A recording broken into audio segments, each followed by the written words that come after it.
Good morning, students. Welcome to the Shiksha Niketan online teaching platform. My name is Ujla Rathod. I am your science teacher. Today we will discuss the topic nervous system.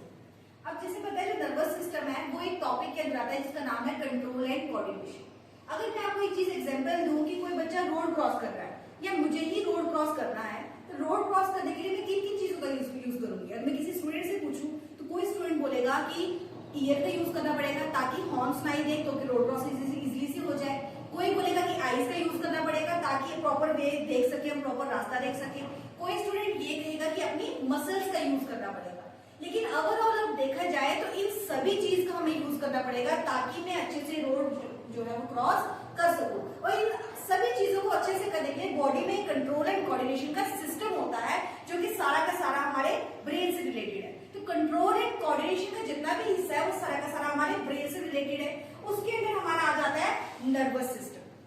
Control and coordination animals में भी होता है and control and coordination जो है वो plants में भी देखा जाता है.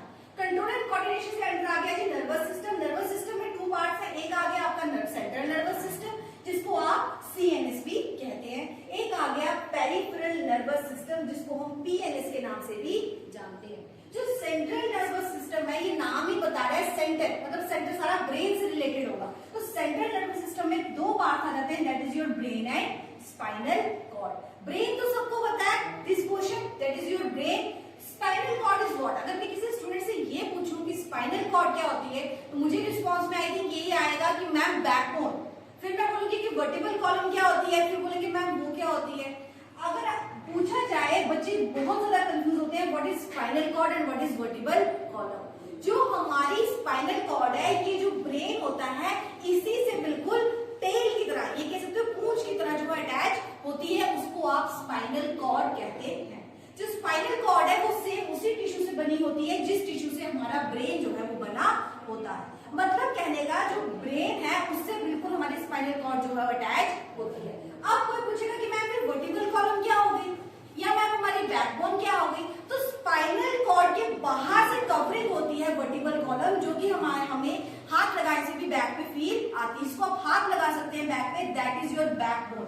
बैकबोन और vertical column are the same thing, दोनों सेम चीजें, लेकिन स्पाइनल कॉर्ड जो है वो वर्टिकल कॉलम के अंदर पाई जाती है. जैसे एक पेन में रिफिल होती है, the refill is your spinal cord and the body of the pen is your vertebral column. Hope so ये क्लियर के अंदर आ गया ब्रेन एंड स्पाइनल कॉर्ड जो कि मैंने समझा दिया. अब हम पढ़ेंगे पेरिफेरल नर्वस सिस्टम जिसको हम PNS के नाम से भी जानते हैं. सेंट्रल नर्वस सिस्टम में हमारा ब्रेन एंड स्पाइनल कॉर्ड आ गया, इसके सारे पार्ट्स आ गए. और पेरिफेरल नर्वस सिस्टम में हमारी नर्व्स आ जाएंगी. जो भी नर्व्स, जितनी भी नर्व्स हमारे ब्रेन से अटैच होंगी उनको हम बोल देते हैं क्रेनियल, क्योंकि क्रेनियल जो है वो ब्रेन का हिस्सा है. That is why we call them as cranial nerves. So cranial nerves 12 pairs होती है. जितनी भी ब्रेन से नर्व्स निकलेंगी वो सारी की सारी आ गई cranial nerves. Second one is your spinal nerves. Spinal नाम से बता रहा है जितनी भी स्पाइनल कॉर्ड से जितनी भी स्पाइन्स पूरी बॉडी में, लेग्स में, हैंड्स में, आर्म्स में, जहां भी जितनी भी नर्व्स जा रही है other than the brain, these are called as spinal nerves and these are 31 pair. अब पेरिफेरल नर्वस सिस्टम हो गया, सेंट्रल नर्वस सिस्टम भी पढ़ लिया, ये भी पढ़ लिया कि स्पाइनल कॉर्ड क्या है, बैकबोन क्या है. अब ये सारे जैसे हमारी बॉडी सेल से बनी होती है वैसे ही जितना भी सारा का सारा नर्वस सिस्टम है वो न्यूरॉन एक बेसिक सेल है जिससे वो पूरा का पूरा नर्वस सिस्टम बना होगा. अब न्यूरॉन का स्ट्रक्चर पढ़ने से पहले कुछ हमें की टर्म्स पता होनी चाहिए ताकि हमें फर्दर कोई दिक्कत ना आए. तो सबसे पहले फर्स्ट टर्म इज स्टिमुलस.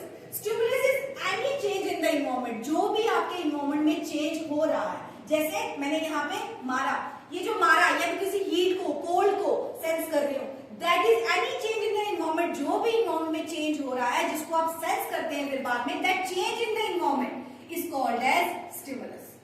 ठीक है. Next is your receptor. Receptor वो सेल्स है या वो टिश्यू या वो ऑर्गन है जो उस स्टिमुलस को रिसीव करेंगे. जैसे मैंने किसी हॉट ऑब्जेक्ट को टच किया, हमारी बॉडी में वेरियस टाइप्स ऑफ रिसेप्टर्स होंगे. अब ऐसा तो नहीं है कि मैंने बोला मैंने मोमोज खाई तो मैंने यहाँ चटनी लगाई तो मुझे बड़ा स्वाद आया होगा, ऐसा तो कुछ नहीं है. ऑफ कोर्स वो टंग के रिसेप्टर्स होंगे जो उस टेस्ट को सेंस करेंगे.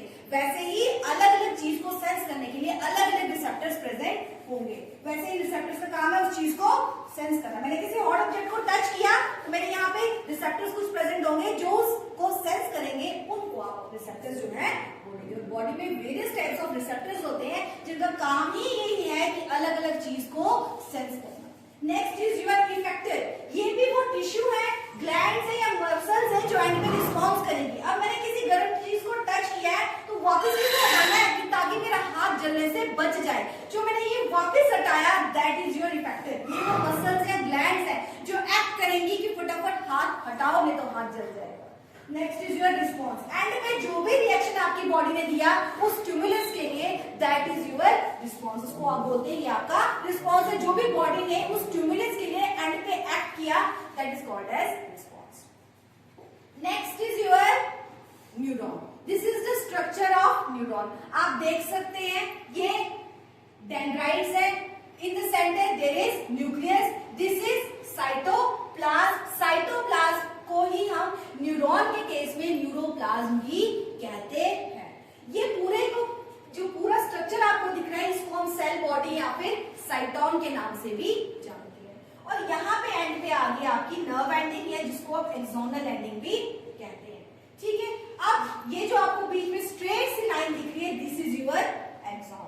अब कुछ न्यूरॉन्स में आप देखेंगे यहाँ पे कुछ शीथ जो है वो प्रेजेंट होती है। जिन न्यूरॉन्स में यहाँ पे एक शीथ पाई जाएगी उन न्यूरॉन्स को हम माइलिनेटेड न्यूरॉन्स बोलते हैं और उस शीथ को हम माइलिन शीथ बोलते हैं। जिन न्यूरॉन्स में ये शीथ प्रेजेंट नहीं होगी उनको हम नॉन माइलिनेटेड न्यूरॉन्स जो है वो कहते हैं। न्यूरॉन पढ़ रहे थे, न्यूरॉन में हमने आपको एक एक करके इनकी ये बता दिए कि इनके क्या क्या नेम है और किस किस पार्ट को हम क्या क्या। अब इसकी थोड़ी सी फंक्शनिंग पढ़ लेते हैं। जैसे सेल से टिश्यू बनता है, टिश्यू से ऑर्गन बनता है, ऑर्गन से पूरा ऑर्गन सिस्टम बनता है, वैसे ही basic cell structural functional unit of brain क्या है, न्यूरॉन है। जैसे हम structural basic unit of life क्या पढ़ते हैं, सेल पढ़ते हैं।